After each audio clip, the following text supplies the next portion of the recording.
Laura will use this in her blog. I saw a picture once.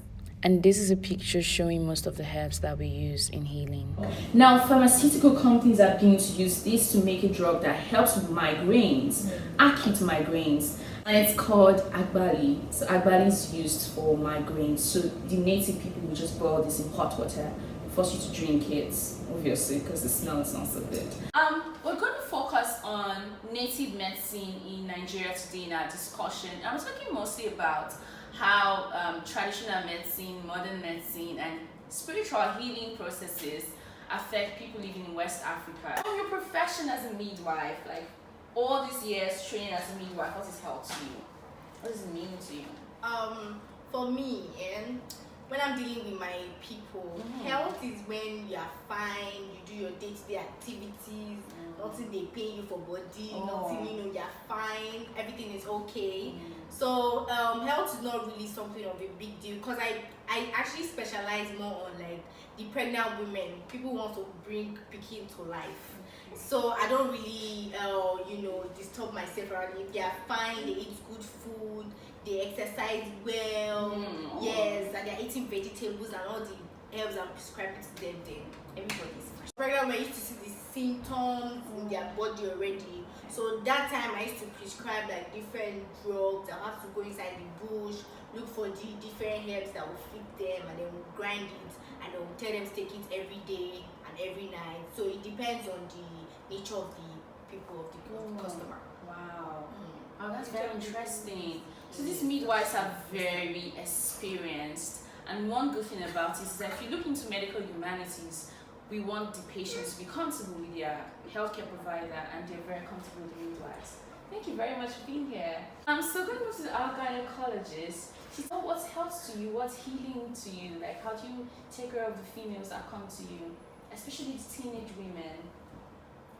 As a gynecologist, we normally have like different patients coming to use our facilities. So we, based on their conditions, most of the times we have like some coming in with some complications, some coming in with different kind of problems and issues, right? So I know I'll just give a case study of how much herbal African medicine is really beneficial for even in our modern times. Then in some cases we normally have issues with placenta retention. So like every placenta has a name, so it just calls out the name of the placenta, and then it comes out easily compared to us having to struggle to bring out the placenta from. So those are not scientific ways of doing things. That's more cultural,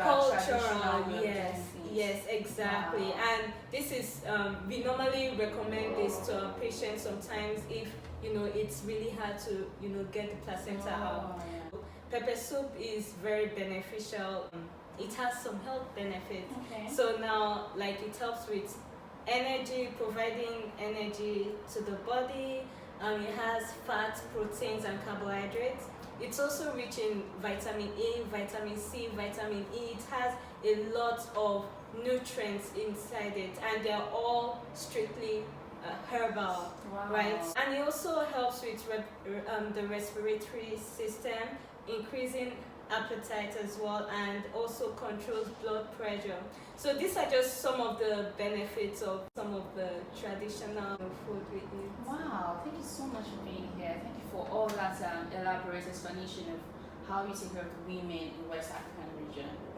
You maintain the health of people in West African region just before they fall sick and they have to go to meet Dr. Chukwu here. So what do you advise men, women, boys, girls, when they come to you? What's your advice to them? Okay.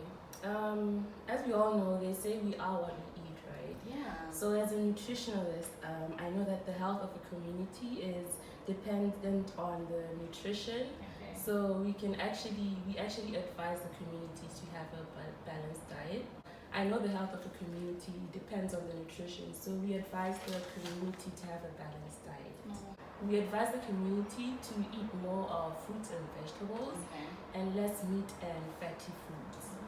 Yes. Yeah, so they can usually go the traditional way. They could, in the backyard, they could plant kale, they can plant spinach, they can plant pumpkin, and also fruits and nuts if they can.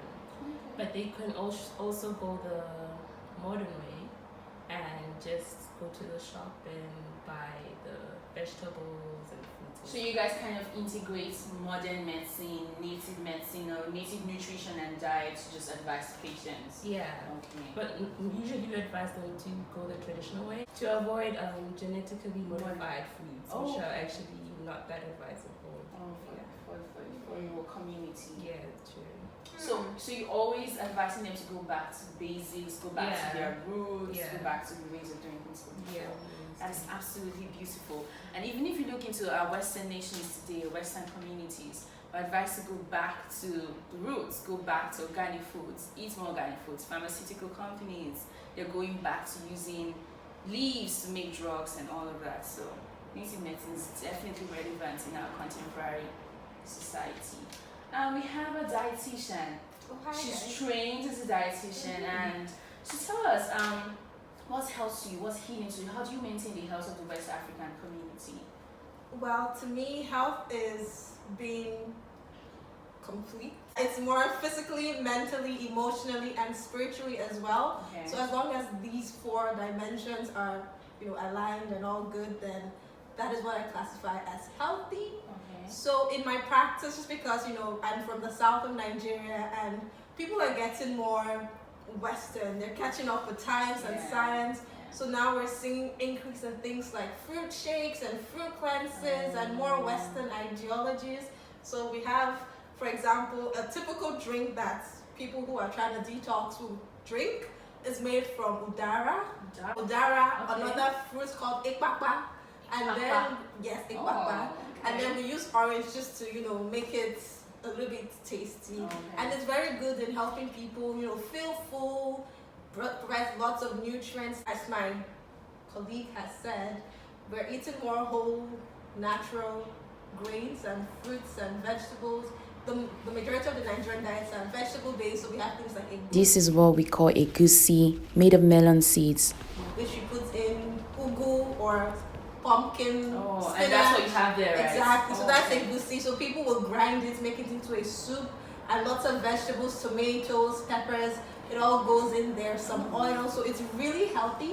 They would eat it with a root, cassava, which is another whole food. Native medicine is so relevant in this contemporary society. I'm so surprised that people still run back to native medicine even with all the modern developments and medical technologies. So, we know that native medicine is very wonderful. However, there are disadvantages and there are bad sides to it. So, Mama Risa, tell us what the downside to native medicine would be from your experience. I would say hygiene. Sometimes you see the children falling sick, having diarrhea because of the hygiene. The hygiene standard is not up to what it's supposed to be. Oh, okay. So like when you're preparing your native medicines, the use of instruments, how much is that inspected? Because this native medicine is locally practiced, you can just domestically administer them. So are they relegations? Are they officers that come to check your facilities and how you make this medicine? Oh no office. There's nothing. What are they looking for? So people don't really inspect these things. Oh no, it is what I know and what is in my head and my God. Yes. So that's why. And then about the instruments, it's not as much as this because people that come in, they're my people. So they don't really pay me on time. So which money do I have to go and be buying lots of instruments? So sometimes I have to repeat the same instrument. I'll boil it inside hot water, clean it with some spirits, and then I'll use it again. Oh, so funding is not much as well. Yes, funding is not much as well. Yes, you can say that. Yeah. So native medicine in West Africa, it's very good. However, there are downsides to it, like hygiene, funding, and inspection. No regulations of these things. People just give them to the masses and they don't even check it. So that's one bad side we find out native medicine. Dr. Ara, tell us, what's one downside of native medicine you've discovered with your experience so far? Okay, yeah. So one issue that we're having right now is the fact that we are limited in the knowledge on how much we can use some of these herbal products, right? So now, as years come by, right, you have the rate of diseases increasing, and I believe that for each of these herbal products we have, right, there's always some other benefits that we are not aware of, and there's need for us to research exactly, do some more research about some of these traditional herbal spices yes, wow. exactly. So we need more research. We need more research. Yeah, exactly. Okay, so we need to develop native medicine more, and we hope that people will be able to accept it even more. So Dr. Nora, tell us, what's one downside you discovered with native medicine? Okay, as you know, like people always say, too much of something is actually bad for you. So what we've discovered is that on native medicine. On native medicine, we don't actually have a standard measurement. So a traditional doctor would actually give a patient like, okay, drink a cup of this and do this and that, but it actually hasn't been tested as to see if that's actually the amount they need or if it's gonna overdose, cause side effects. Yeah. It actually hasn't been scientifically proven, so maybe that's the downside of it. So we need more scientific knowledge about these things. Correct. People should go research them. And wow. Okay. So we see there are lapses to fill. There are lacunas, empty spaces that we have to fill in the field of native medicine. So Dr. Rubin, tell us, what's one downside you discovered? I think a downside is documentation. There's not a lot of documentations on all these recipes, so it just dies with the baba or the midwife that knows these recipes. So we need to find a way to begin to document these things, standardize the processes as we've talked about, and just so we can pass it on to the next generation and we can be able to keep it for people to come, because it's very beneficial as we've discussed about. Okay. Wow. Beautiful. So Dr. Chukwu, tell us one downside to native medicine. Okay. So in addition to what Dr. Missy said about lack of basic infrastructures and funding, I think the local traditional healthcare givers are uneducated and they're able to keep up, and they're unable to keep up with the other generations of our contemporary yes. Western nation right now. Oh, okay. Yeah.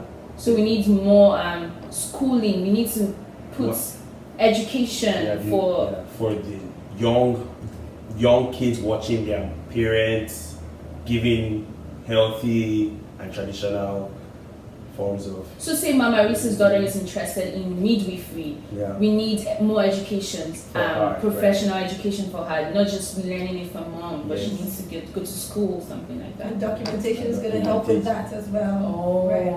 So they all just play together. Yeah. So if we fill up these lapses, we'll see that native medicine is absolutely awesome, and we must integrate it into modern orthodox medicine. Use it for our bodies. They're very good. Like Dr. Nora said again, we are what we eat. We are made of earth, and the best way to treat our bodies will be with what comes from earth: fish, leaves, juices, and even more. So once again, let's put our hands together for our doctors. Thank you for being here today.